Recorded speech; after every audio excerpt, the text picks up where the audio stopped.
¿Qué tal, familia? ¿Cómo están? Bienvenidos a el estudio del libro de Oseas. Ya comenzamos con el capítulo número 5. Ya hemos aprendido que Dios llamó a Oseas para que se casara con una mujer fornicaria o prostituta. Al mismo tiempo o dentro de esa relación ellos concibieron 3 hijos, cada uno de ellos con un hombre que representaba y daba un mensaje al pueblo de Israel. Sabemos que la mujer de Oseas, llamada Gomer, era Israel tipificada en esta persona. Y también ya vimos la semana pasada cómo es que Dios ya está trayendo como una sentencia, un juicio, ¿verdad? Ha presentado denuncias sobre el pueblo o la nación de Israel, ya que no han querido renunciar ni apartarse de sus pecados.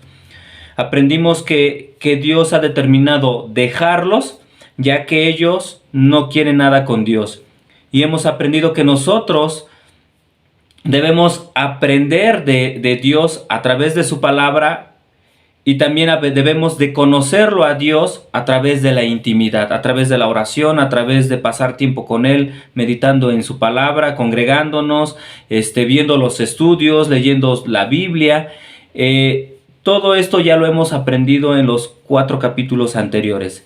En esta ocasión vamos a iniciar con el capítulo número 5, pero antes que todo vamos a orar. Amado Dios, gracias por tu palabra, gracias porque tú eres bueno, Señor, gracias porque nos permites continuar estudiándola, nos permites conocerte más, Señor, dentro de tu amor, dentro de tu misericordia, Señor. Nosotros podemos conocerte más a través de estos estudios, a través de el conocimiento de tu palabra, Señor. Pero también vamos conociendo más de tu carácter, Señor. Sabemos que como un Padre amoroso, como un Dios amoroso, tú disciplinas, Señor, porque tú amas a tus hijos, tú amas a tu creación. Por eso es que traes juicio, Señor. Por eso es que traes disciplina a tus hijos, porque los amas, porque nos amas, Señor. Esto hemos ido aprendiendo, Señor, y te pedimos que tu Espíritu Santo nos ayude para comprender el capítulo 5, Señor, en el nombre de Jesús. Amén. Vamos a leer desde el versículo 1 hasta el versículo 3, y dice así la palabra de Dios: Sacerdotes, oíd esto y estad atentos, casa de Israel y casa del rey, escuchad, porque para vosotros es el juicio de Dios, es el juicio. Pues habéis sido lazo en Mizpa y red tendida sobre Tabor, y haciendo víctimas han bajado hasta lo profundo. Por tanto yo castigaré a todos ellos. Yo conozco a Efraín, e Israel no me es desconocido. Porque ahora, oh Efraín, te has prostituido y se ha contaminado Israel. Vemos que una vez más Dios se dirige a los líderes. Se dirige a los líderes espirituales o religiosos en este caso, porque realmente no estaban conduciendo a Dios, no estaban conduciendo al pueblo a la presencia de Dios o al conocimiento de Dios, sino simplemente estaban llevando a cabo una religión. Pero también se está dirigiendo a la casa del rey. En sí se está refiriendo a los líderes políticos o sociales de ese entonces. Y les dice: escuchad, porque para vosotros es el juicio, pues habéis sido lazo en Mizpa y red tendida sobre Tabor. Es decir, que a ellos Dios les está declarando un juicio porque han puesto trampa. Ellos, al no tener la intención de conducir al pueblo por el camino del bien o por el camino hacia la salvación, en este caso por el camino al conocimiento de Dios y de su palabra, ellos estaban tendiéndole una trampa. Es como cuando Jesucristo les decía al pueblo judío o a los sacerdotes, que ellos eran ciegos, guías de ciegos. Ellos, al no tener ninguna intención, al no pretender realmente ser de bendición para el pueblo, no solamente ellos estaban yendo hacia el precipicio, sino también estaban acarreando junto con ellos al pueblo. Esto mismo estaba sucediendo con estos sacerdotes y con estos líderes. Cuando Dios vio el estado pecaminoso de la nación de Israel, Él vio que esto era porque los líderes no se regían, no se dirigían de una manera piadosa, es decir, no se estaban dirigiendo con amor y misericordia.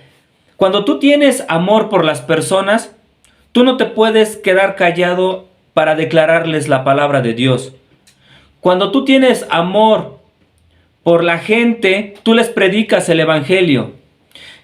Sea en tu escuela, sea en tu trabajo, a tu familia, a los que te rodean. Cuando Dios te presenta o te pone la oportunidad para que tú puedas hablar, tú no te debes de quedar callado. No nos podemos quedar callados, porque entonces venimos a cometer el mismo error de estos hombres, de estos sacerdotes y de estos líderes. Entonces, si nosotros amamos a nuestro prójimo, amamos a la sociedad, amamos a nuestros parientes, tenemos que hablarles la palabra de Dios. ¿Por qué? Porque si no, nosotros también estamos poniendo lazo, le estamos tendiendo una trampa al quedarnos callados. Y no solo eso, nosotros también tenemos que dar testimonio de la palabra de Dios con nuestras vidas. Nosotros somos embajadores de Cristo aquí en la tierra. Nosotros tenemos que ser luz, porque si nosotros también no estamos dando buen testimonio, estamos siendo de tropiezo para aquellos, porque van a decir, si él es cristiano, ¿por qué se comporta peor que alguien que no es cristiano? ¿Cómo es posible que él va a la iglesia, que conoce la Biblia, pero se comporta o actúa de tal manera que no parece que fuera un cristiano? Nosotros no podemos ser también de tropiezo para la sociedad con nuestro testimonio. Ahora, aquí se está dirigiendo a los sacerdotes. Ellos tenían una gran responsabilidad. Cuando Dios toma al pueblo de Israel o lo toma al pueblo hebreo de Egipto para liberarlo, para sacarlo, hemos aprendido que hace un pacto con él, ¿verdad? Dios les da sus mandamientos y es como si hubiera ahí habido de una manera simbólica un matrimonio donde ambos habían prácticamente jurado una lealtad. Pero Dios al tomar a este pueblo lo apartó, ¿para qué? Para que él también fuera de testimonio y para que a través del pueblo, de la nación hebrea, todas las demás naciones conocieran a Dios. Dios los había llamado y los había hecho sacerdotes. Ahora a nosotros también nos ha tomado Dios, no de Egipto, pero simbólicamente también de una situación o una condición similar a la del pueblo de Israel cuando estaba en esclavitud. Nosotros también estábamos esclavos o esclavizados al pecado. Dios nos toma y dice Pedro que Él nos ha hecho reyes y sacerdotes, ¿verdad? Que no éramos un pueblo, pero que ahora sí somos su pueblo. ¿Para qué? Para que anunciemos las buenas nuevas, para que nosotros prediquemos la palabra de Dios. Tenemos que compartir su palabra, nosotros tenemos que hablar del amor de Dios, pero también tenemos que hacerlo con nuestra familia. También nosotros somos los sacerdotes de nuestro hogar. El sacerdote era el representante o el encargado de presentarle al pueblo a Dios, ¿verdad? O de mostrar más bien a través de la ley, a través de la palabra de Dios, mostrarle al pueblo a Dios. Pero también era el responsable de traer a Dios al pueblo. Por eso es que él hacía los sacrificios y hacía todas estas ceremonias para que el pueblo recibiera el perdón de pecados, ¿no? O sus pecados fueran limpiados. ¿Qué pasa ahora? Nosotros también tenemos un sacerdote. Nosotros también tenemos una responsabilidad. Nosotros tenemos más bien un sumo sacerdote que es Cristo, pero nosotros somos sacerdotes en nuestro hogar y también nosotros tenemos que acercar a nuestros hijos a Dios. A través de la palabra de Dios, a través de la oración, tenemos que enseñarles a orar, tenemos que crearles también ese deseo y ese interés por conocer su palabra. Nosotros somos los responsables como padres de llevar a nuestros hijos a la iglesia, de fomentarles esa costumbre buena, ¿verdad? ¿Para qué? Para que ellos crezcan amando a Dios y crezcan conociéndolo. Entonces, Dios vio obviamente que estos líderes no tenían o no tuvieron esa intención, no se preocuparon por el amor a su pueblo. Ahora, cuando Dios declara este juicio, sería tentador para los sacerdotes culpar al pueblo, pero en realidad la culpa era de ellos, de los líderes espirituales, como del liderazgo político de Israel. Ellos eran los responsables. No quiere decir que el pueblo esté exento, ¿verdad?, de su culpa o de su responsabilidad. Por supuesto que no. Nosotros sabemos que cada uno es responsable, ¿verdad? Por eso es que la salvación es personal. Pero sí nosotros tenemos gran responsabilidad, volviendo al ejemplo de ser sacerdotes en nuestro hogar, de que nuestros hijos busquen a Dios. Nosotros tenemos que estarles hablando, declarando la palabra de Dios todo el tiempo, pero también tenemos que estar siendo ejemplo de ellos. ¿Para qué? Para que nosotros no nos sientamos responsables. Nosotros tenemos que cumplir con nuestra obligación de hacer esta función. La gran tragedia, ahora hablando de Israel, la gran tragedia del pecado de Israel era que no respondían a la reprensión de Dios cuando habían caído. ¿Qué pasa? Su corazón ya había sido tan endurecido que cuando Dios los llamaba a cuentas, cuando Dios los exhortaba, cuando Dios aún traía reprensión sobre su vida, ellos ya no reaccionaban, ya no deseaban, ya no querían arrepentirse. Estaban tan sumergidos en su pecado, estaban tan sumergidos en su idolatría, que su corazón había sido cauterizado. Estaba tan endurecido, estaba tan cerrado, tan sellado, que era insensible prácticamente a la voz de Dios.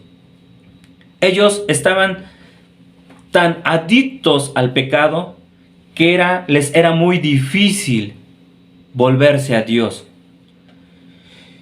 Ahora, si uno sabe cómo responder humildemente a la corrección de Dios, Dios siempre podrá obrar en uno. Tú estás mal, tú estás en pecado, Dios ya te ha llamado a cuentas varias ocasiones y una vez más vuelves a caer. Si tú humildemente reconoces tu condición y te arrepientes, le pides perdón a Dios, te vuelves a Él y te conviertes, es decir, empiezas a darle la espalda a tu pecado, pero también cambias tu forma de ser, Dios te transforma, Dios obra en ti. ¿Por qué? Porque es realmente la voluntad de Dios que tú seas transformado, que yo sea transformado. Pero eso solamente va a suceder cuando reconozcamos nuestro pecado. Si no es así, Dios no puede obrar, porque Él nunca va a controlarnos, nunca se va a imponer y no nos creó como robots.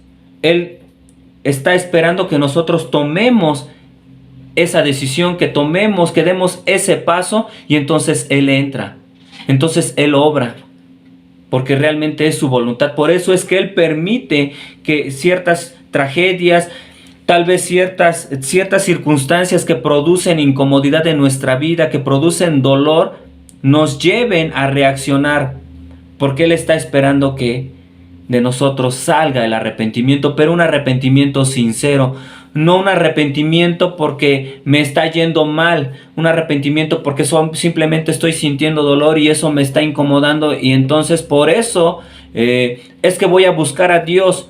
No, Dios quiere que a través del dolor nosotros recapacitemos y nos demos cuenta que estamos ofendiendo a Dios, y que no sea que nos arrepintamos por nuestro dolor, sino más bien que nos arrepintamos porque le estamos produciendo dolor al corazón de Dios, porque lo estamos ofendiendo. Es cuando verdaderamente nosotros vamos a cambiar. Porque si nada más es por el dolor, por la incomodidad, por la mala racha que estamos pasando, si eso cambia y se vuelve en comodidad o en sanidad o en prosperidad, se nos va a olvidar. Se nos va a olvidar la razón por la cual pasamos por esa prueba. Vamos a leer el versículo del 4 al 9 y dice así: no piensan en convertirse a su Dios, porque espíritu de fornicación está en medio de ellos y no conocen a Jehová. La soberbia de Israel les desmentirá en su cara. Israel y Efraín tropezarán en su pecado, y Judá tropezará también con ellos. Con sus ovejas y con sus vacas andarán buscando a Jehová y no le hallarán. Se apartó de ellos. Contra Jehová prevaricaron porque han engendrado hijos extraños. Ahora en un solo mes serán consumidos ellos y sus heredades. Tocad bocina en Gabá, trompeta en Ramá, sonad alarma en Bet-Aven. Tiembla, oh Benjamín. Efraín será asolado en el día del castigo. En las tribus de Israel hice conocer la verdad. La rebelión de Israel estaba centrada en la soberbia. Podemos darnos cuenta que no querían convertirse, ¿verdad?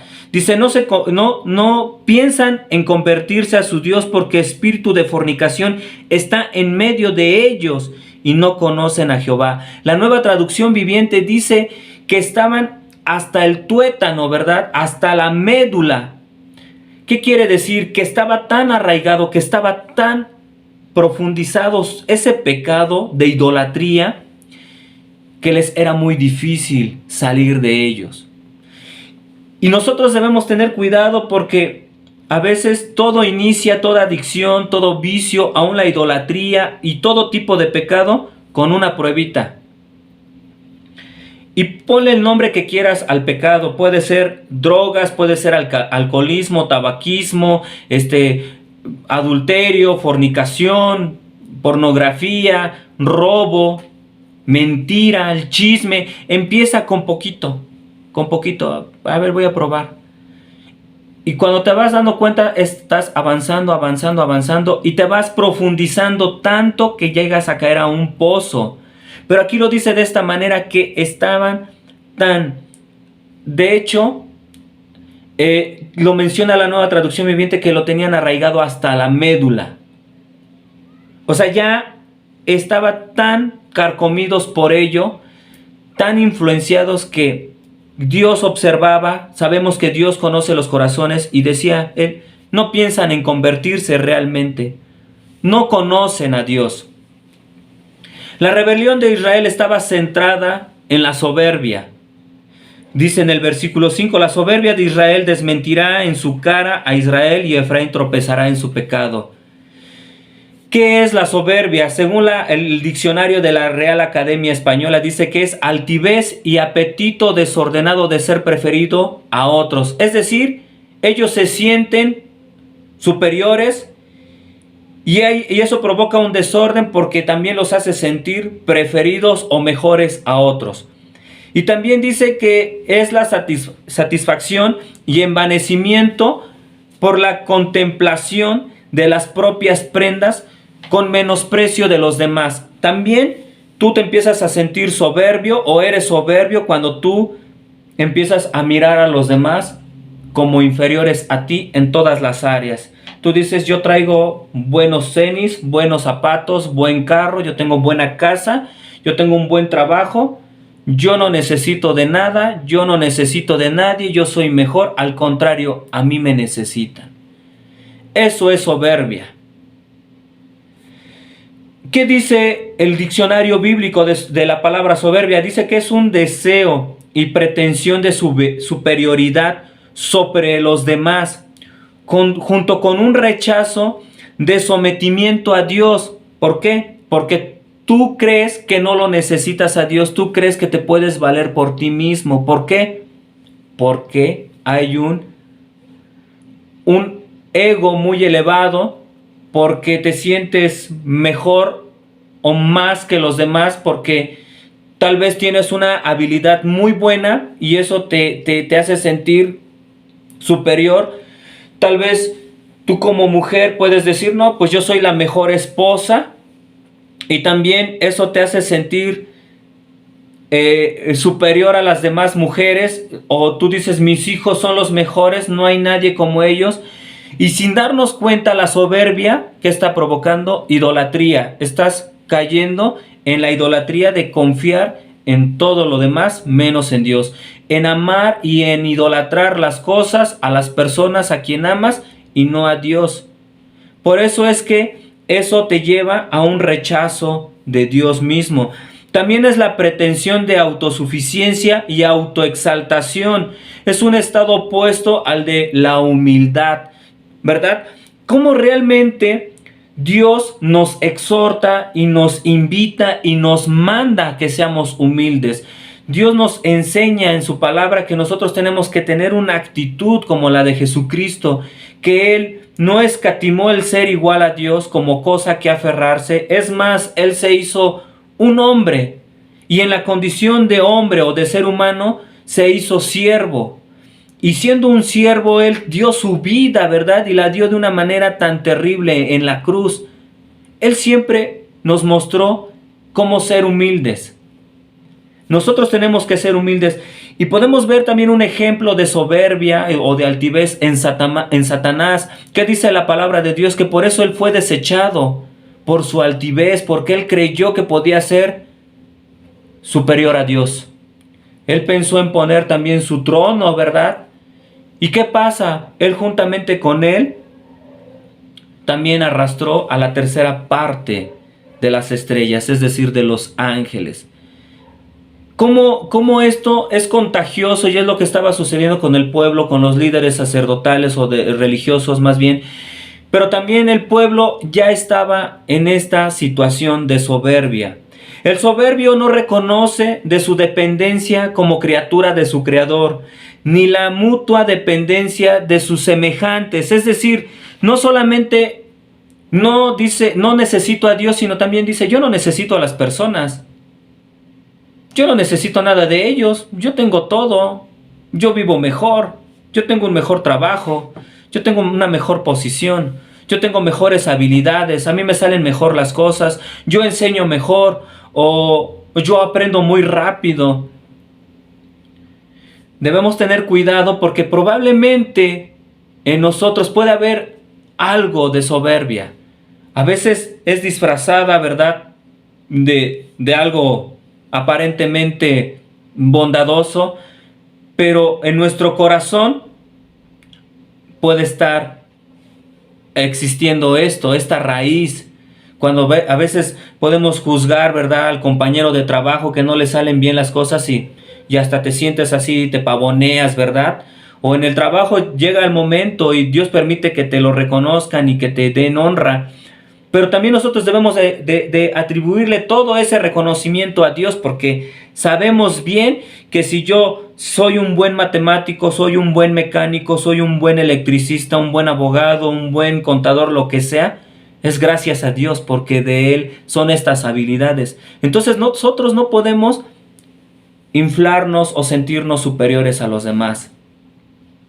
Y si también tenemos un buen carro, una buena casa, unos buenos muebles, buena ropa, gracias a Dios, ¿verdad? Dios nos permite disfrutar de esas cosas, pero también debemos de reconocerle que es Dios el que me lo ha dado. Y debemos estar contentos y disfrutarlo y no juzgar o no sentirnos superior porque otras personas tal vez no traen las cosas que tú traes puestas. En la escuela, ¿verdad? Porque a alguien también se les da bien los estudios y bien rápido captan, ¿verdad?, la clase, y otros por más que se esfuerzan y le machetean, de repente pues no se les queda, ¿verdad? Y también el que estudia o más bien el que rápido aprende también se empieza a sentir superior. Nada, aún en las cosas que aparentemente o que sabemos que son buenas delante de Dios, debemos de tener cuidado de no ser soberbios.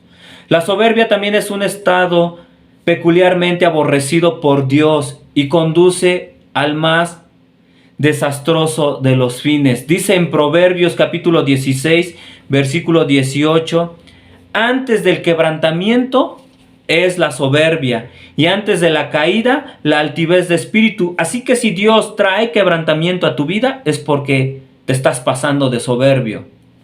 Es lo que está pasando con la nación de Israel. Por su soberbia está sucediendo esto. Antes de la caída, antes de que Dios te derrumbe, es porque en tu espíritu hubo altivez. A veces podemos preguntarnos, ¿pero por qué ya perdí mi chamba? Porque te estaba cambiando, ¿verdad? Hay una frase muy común en la sociedad que dice, el dinero lo cambió, ¿verdad? Mira, nomás empezó a ganar tanta cantidad de dinero o ya obtuvo este puesto y ya cambió, ya ni saluda, ya ni habla.